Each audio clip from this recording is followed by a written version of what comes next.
Much like marriage and childbirth and experiencing the death of a loved one, psychosis can be a life-altering experience. It can fundamentally change a person. And while not everyone may agree with that, I know for myself, I'm a completely different person after 5 psychotic episodes. That's just the fact of the matter. And the thing is, nothing can prepare you for psychosis. There's really no accurate way to depict the intensity of psychosis, because while words may convey the facts, the emotions are beyond explanation. The senses are beyond explanation. It's more real than real. So that alone is something you can't prepare for. You can't prepare for something that can't adequately be described. But on top of that, losing your mind, losing trust in your mind, being betrayed by your mind is an experience that is so total. Like it wrecks you. It completely overhauls every aspect of your life. And that is another thing that can't be prepared for. I don't think people can prepare for things like childbirth. I mean, not in the sense of like emotionally preparing yourself for enduring the event of childbirth. You can prepare by, nesting in your home and reading baby books, but nothing can prepare you for something that is that life-altering. And so if I had known what I was getting into, I think I could have had a little more peace, at least in recovering from it, in understanding what had happened to me, because for many of my episodes, I didn't understand what had happened to me. I really wish there were things I had just known.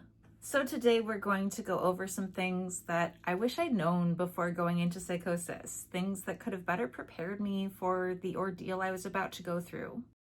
Before we get started, I would just like to throw out a disclaimer to say that I am not a mental health care professional, and I am in no way qualified to give any advice, medical, psychiatric, or otherwise. Who I am simply is a person with lived experience having serious mental illness who is here to share with you the wisdom and insight I've gleaned along my journey of mental health recovery. Also, a trigger warning to say that the subject of psychosis in and of itself is a sensitive subject that may at times be difficult to talk about. So if at any point during today's video I say anything that may trigger or upset you, you are more than welcome to leave. In this video specifically, we will be talking about shame and traumatic events related to psychosis. If that is not your cup of tea, you are more than welcome to leave. Psychosis was not at all what I was expecting. Not that I could have expected it, because psychosis was so far away from me before it ever happened. It doesn't run in my family. I'm the first member of my family, and God knows how many generations to ever experience psychosis. I've never known anyone before me that had psychosis. It was such a far away, distant term that I really didn't know what it was. And all I had to go off of were media representations. And while a lot of them, yes, are inaccurate, even the accurate ones didn't adequately portray what I went through. So while I was going through with it, it was a mystery. First of all, you don't always know what's happening to you. You don't understand that your reality isn't real. But even when I did, it just wasn't what I was expecting. I wish I'd known what a delusion was. I don't think I even knew that delusions were related to psychosis. And a large part of this is because of the way delusion and delusional are casually thrown around so inaccurately. I commonly hear delusion used in a political sense to say that someone of an opposing party is delusional for their political beliefs. Not to say false beliefs, just beliefs you don't agree with. And I would hear, delulu, which is kind of a popular internet term now that really just kind of means, I don't know, like overly attached girlfriend or something like that. Like the way delusional and delusion are used is so far from what it actually is that when I was going through it, I had no idea that it was the same word that was describing these completely different situations. Delusions to me were not having beliefs about how I would run the government. I mean, delusions to me were being abducted by the government. Very different. Fixed, false beliefs are so deeply ingrained that I couldn't, I don't know, I couldn't cope with them. Like, I was so paranoid of them that I would go to great lengths to, I don't know, try to deal. Like, for instance, this is where the shame trigger comes in. So if you don't want to hear about public humiliation, I will put a timestamp for where you can jump to. One thing that I was deeply ashamed of in Psychosis was having gone streaking, because I was so paranoid that I would be abducted by FBI agents that I stripped naked thinking I'd be invisible and streaked in downtown Oak Harbor where I lived. And this was such an extreme reaction to a false belief. Any beliefs I have in my ordinary day-to-day life aren't that extreme. They're not that realistic. They're not that ingrained in me that I would go to such great lengths.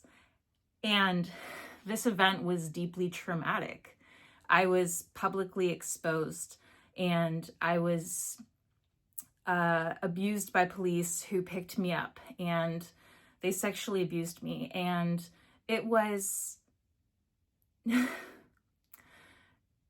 Delusions are not what they seem. Hallucinations, I feel, are a bit easier to understand because your five senses are so definite. If I smell something, I smell something. No refuting that. But in my first episode, when I did have some clarity and insight, I was aware that I was believing things that weren't true. And it's hard to juggle both believing and not believing in something. For instance, another trigger warning, skip to the timestamp if you want to avoid violence, gore.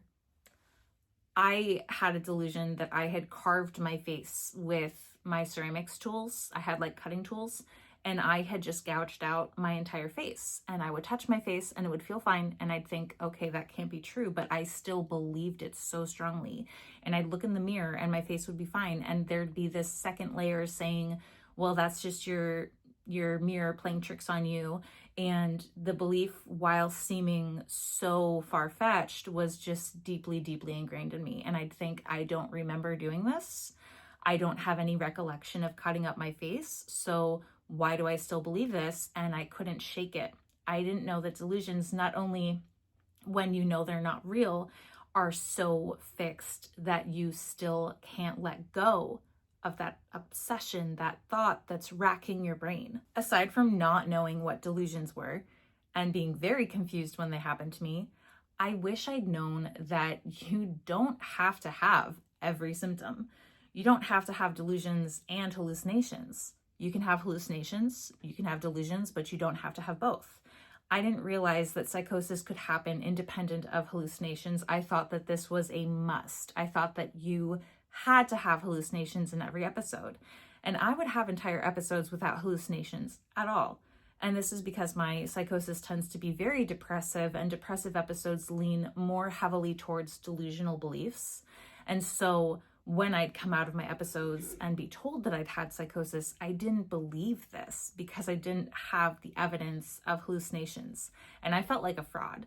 And I couldn't explain this event because, yes, there were these extra realistic things that had happened to me outside of reality. They just weren't this classical image that I had in my mind. Honestly, with the amount of symptoms that psychosis has, it would make sense that you wouldn't need to have all of them. And really, hallucinations are one of more than a dozen symptoms I can think of off the top of my head. And so while, it logically makes sense, you don't have to hallucinate, I had seen in movies hallucinations, right? I'd seen like a Beautiful Mind, which has a lot of hallucinations, a lot of people that are hallucinated, and I didn't see that many people. In one of my episodes I did, but that was one episode. And therefore, I couldn't have possibly had psychosis. And I suffered and I struggled that I didn't accept what had happened to me. And without accepting what had happened to me, it was just so much harder to overcome. Another thing I'd wish I'd known is that you can have insight. And now I didn't have much education of psychosis before it happened to me. And I didn't know whether you'd know you had it or not. But still, nonetheless, when I had insight, I guess that didn't seem valid to me. I guess there was a part of me that knew I probably should fully believe in what was happening. And so because I had some awareness, then it must not be true.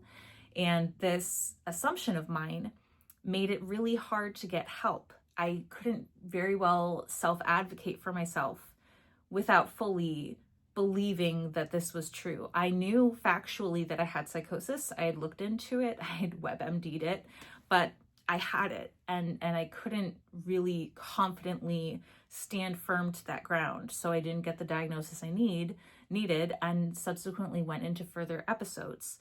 I doubted myself because I knew what was happening to me. I didn't know that that's pretty normal. I've had some episodes with insight. I've had some episodes without insight. And I have to say that your episodes can still be severe even with insight. And it's honestly a different challenge. It's still challenging. It doesn't make your life that much easier to have insight, honestly. Like, I was able to go to work and go to school, but I was confused constantly by the state of my mind. I was very distracted. I was very stressed. I was very paranoid. Like, the paranoia was just as real in either regard. And it really isn't as big of a difference as one might think to have insight, because your symptoms are still just as realistic as if you didn't. The only difference is that at least now you know. Another thing is that I wish I'd known the warning signs. And yes, there are warning signs to psychosis. It doesn't just come on like that. I think in some instances it might, because there's, say, for instance, brief episode psychosis, I believe it's called. And that would be an episode lasting anywhere from 1 day to a month. And in that case, I could see it coming on very quickly. But for me, it was usually gradually, maybe over the span of a few weeks at its fastest. And so I wish I'd known to look for things like negative symptoms, as I discussed last week, negative symptoms that look a lot like depression. I wish I could have identified, okay, when I'm starting to feel low and I'm starting to withdraw and I'm starting to lose my drive, I might be slipping. That didn't indicate anything to me. I already suffered from mental illness before psychosis, so this seemed normal. And if I'd known that there are warning signs, or that I could let people know about the warning signs so they could see them in me, I could have gotten help sooner. I could have avoided a lot of suffering. It usually wasn't until the point that I had tipped past insight into anosognosia, which is a loss of awareness of your symptoms, that I would really need help. And I would know to a degree that I needed help, but I didn't know why. I knew that something was wrong because my world was chaotic and I was being hunted and I was being possessed, or whatever I may believe. And I knew that I needed help. I just didn't know in what capacity or for why. And if I could have had the help sooner, when I did have enough insight to recognize what was coming on, that would have spared me years of my life that were lost. And along those lines, I wish I'd known that I needed help and support and safe people in my life even before it came on, because I had one really significant episode in which I lacked support. And the people in my life were not safe people. They were not people I could trust. They were fair weather friends. I was deep into my addiction, and I was drinking at the bar every day. And pretty much my life revolved around going to the bar. I'm a bar girl, I suppose. And the people in my life were bar goers. They were my bar friends. And those weren't close relationships. They were very superficial. They were not people who could take care of me. We were usually inebriated with each other. And my family were gone. I actually live like over 1,000 miles from my family, because they live in Chicago and I'm in Seattle, which is about a 1,700-mile difference. So no one could protect me. No one who knew about my condition was there to identify it. and left up to the devices of the people around me, my friends from the bar, I ended up in really bad hands. I was evicted from my apartment. I was homeless, and they really didn't care. They all kind of left, and I was on my own. It was a very dangerous situation. I didn't know that I needed a support system. I didn't know that I needed people I could trust. I didn't really care who was in my life at that time because I was pretty reckless. So I didn't consider that it was important to have a network of safe people looking out for me, something that I think everyone needs regardless of having psychosis or not. I wish I'd known that this wouldn't be forever and that it could get better, because the recovery phase was really, really hard for me, and I didn't think I'd ever improve. It's a very long process, and for me, it took over a year from my worst episode, my second or third, to whatever the order. My worst episode took about 18 months to recover from, to the point where I could confidently say that I'd recovered. And I genuinely didn't think I'd ever regain the cognitive abilities I lost. I mean, those did take years to recover, mind you, even after recovering just initially from the symptoms. I genuinely didn't think that life would move on. I thought I would be stuck in this miserable situation. I thought the rest of my life I would be this really like dumbed down version of myself that was so rattled I couldn't think, couldn't speak. I thought that was my life forever. I didn't know I'd be okay someday. I didn't know I'd be myself someday. In fact, my life is so amazing today. It's better than I could have envisioned before psychosis. It's better than I could have asked for before the worst events of my life ever happened. I think after psychosis, I would have settled for a lot less than what I have today, because anything could have been an improvement. But my life is so genuinely wonderful today that even at my healthiest, I couldn't have imagined it being this good. You know, I'm very stable. I'm med compliant, so I've been in remission for 5 years. And fortunately for me, remission looks like being asymptomatic, because my medication is so effective that I no longer have any symptoms.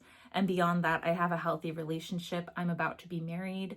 I'm part of a beautiful community of people who are on the same path as me, recovering from addiction and mental health.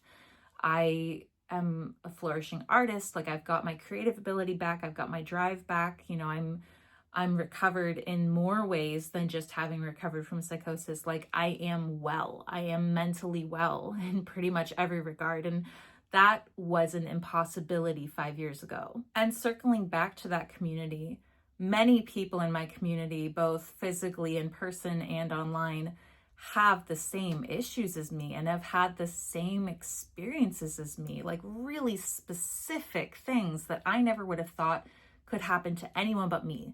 Like, so scarily specific, let me tell you. And I wish I'd known that I wouldn't be alone, because for like 10 years after my first episode, I felt so alone. I wouldn't open up about it. I wouldn't talk about it. I denied it. And I carried so much of this burden by myself, which was very, very, very heavy and hard to carry. And I wish I'd known that there was a whole world of people out there who knew what I'd been through, who could relate. And fortunately, I've found that, and I hope that people through my videos can also find that. Like, I know how hard it is to be alone in this, and I know it was revolutionary to me to find people who could relate. And a large part of why I continue making videos, even when I don't feel like it, is because I know there are people out there who need to be represented and are very alone, who've probably never heard their story told back to them like I needed to hear. And maybe I can tell you your story back to you, and we can relate, and then we both won't be so alone. And finally, I wish I'd known that it was nothing to be ashamed of, that it was an illness. It wasn't character flaws. It wasn't, I don't know, being immoral or something. It wasn't anything wrong with me. It's an illness. Illnesses are neutral. They're not out to personally get you. They're not on some vendetta to ruin your life. They are functioning as they're designed, and it is nothing personal. When you think of it clinically, psychosis could be like any other illness. It could be like epilepsy. It could be like MS. It could be like IBS. those aren't character flaws, they're illnesses. And there's really nothing to be ashamed of when you break it down like that. Also, going back to that community of people who can relate, those shared experiences are all symptoms. Like, the actions we perform are related to symptoms. And having the knowledge today that there are people who've been through those same symptoms helps me to realize there's nothing to be ashamed about in this commonality, in this experience made up of symptoms that may look like bizarre behavior and logic that are really just manifestations of an illness in your mind. So knowing that today, knowing that the symptoms are not character flaws, the illness is not a character flaw, nothing to be ashamed of. It helps immensely, but I didn't have that back then, and I really needed it then.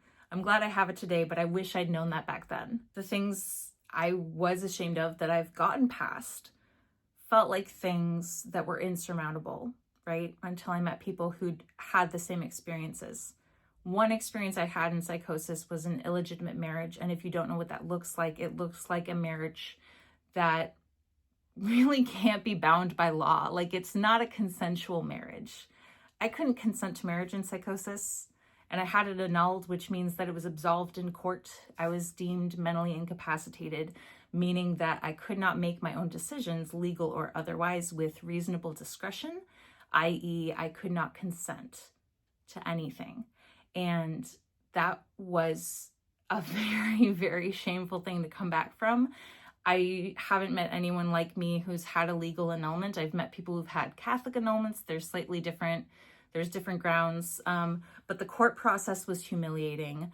And, getting a subsequent no contact order was difficult. And the whole road back from that, I didn't want to talk about it. And when I did talk about it, it was awkward. I didn't know what to refer to my ex-husband as. I've settled on ex-husband because the marriage did happen, just not legally. I've met scores of people who have done the exact same thing. I have met countless people who've been married in psychosis and had illegitimate marriages that they had to escape. And wow, how validating to find out that something as specific as the worst experience of my life isn't unique to me. It's actually something that other people have struggled with too. And I don't struggle as much today having met people like me because they've gotten through it and they've helped me to get through it too. So psychosis, as I said, is a life-altering event, and it would have helped to have been prepared. I wasn't prepared for it, but maybe this video can help you in some way, whether you've been through it yourself or have a loved one going through it, or just happen to like watching purple and blue-haired chicks gab online. However it pertains to you, I would hope that this video would somehow serve as a way of alleviating whatever stress or burden may be weighing on you related to psychosis. If you're dreading going through it again and need clarity or insight, I would hope this video could offer that. If you are struggling with someone you love in psychosis presently and don't know how to handle it, I hope this might give you insight into their minds. I really just, I don't know. I like to help people, and I don't know. I used to think that was a really selfish thing of people who are so altruistic because they show off for the accolades. Like, I know a lot of people in my community who love to be helpful because they get attention and applause for it, and likes and views and followers are obviously what come with the territory with this line of help. But this is something I think about a lot. A lot of what people tell me carries on with me, and I do really, I'm like blown away by some of the things people have told me that honestly, yeah, they bother me, what other people have been through, that honestly, I just feel that I'm not ashamed to talk about my experiences anymore. I've come a long way since first experiencing psychosis and recovering from the last one, to the point where I think I do have an ability to talk about it articulately in a way that might, I don't know, offer some relief. And I know not everybody's far enough on their journey that they can do that. And so for those of you out there who would like to be in this position that you can talk about it, but you can't yet, maybe we can talk. I don't know. I kind of am rambling at this point, but I think this is a more heartfelt video just because I was recently told in a comment by someone some of the things they related with me on, and it just kind of rattled my mind to, I guess, be reminded of, yeah, this is a life-altering experience. I think I get kind of complacent sometimes in my mind, where I get told a lot of the same comments over and over again, and it almost desensitizes me to other people's experiences, which is an unfortunate consequence of just being really public all the time. And I don't ever want to lose that sensitivity to what people have to say, because every once in a while someone will say something that will just like shift my mind, and I'll be reminded, this is crazy. Like, this is so insane what people go through that they're not talking about with anyone, or they've been carrying by themselves. And that burden, I just, every once in a while, my heart flares and I want to do something about it. And there's, I don't know what else to do about it, because I love to talk, and I think I'm a bit of a chatterbox. So maybe this helps. I don't know. Maybe I'm talking out my ass, but that's just kind of what I have to say about that. That's kind of where this topic came from today, was just, you know, wanting to help. I think some of my videos are fun, some of my videos are educational, and some of them are helpful. Maybe all of them are helpful. I don't know. This one hopefully will get through to people who could use a little help. Anyway, that's all I have for you today. That's the end of the video. Thank you so much for watching. I truly appreciate it, really. If you'd like to support my channel, you can like, comment, subscribe, or hit the bell to get notifications to my future videos. Let me know in the comments what you wish you'd known before psychosis, or what you wish you could know to help a loved one through psychosis. Whether it be educational, emotional, what have you. I'd love to hear from you. You can also support my channel by checking out my merch shop. I'm not sure if the link works. I try my best, but I'm pretty bad with links apparently. There are ads below this video, so check out the sweet stuff I have below. And I put out videos every Thursday/Friday, as well as TikTok compilations on Mondays. So if you'd like to see more of my content, there's plenty coming soon, and I'll see you all in the next one. Thanks. Bye.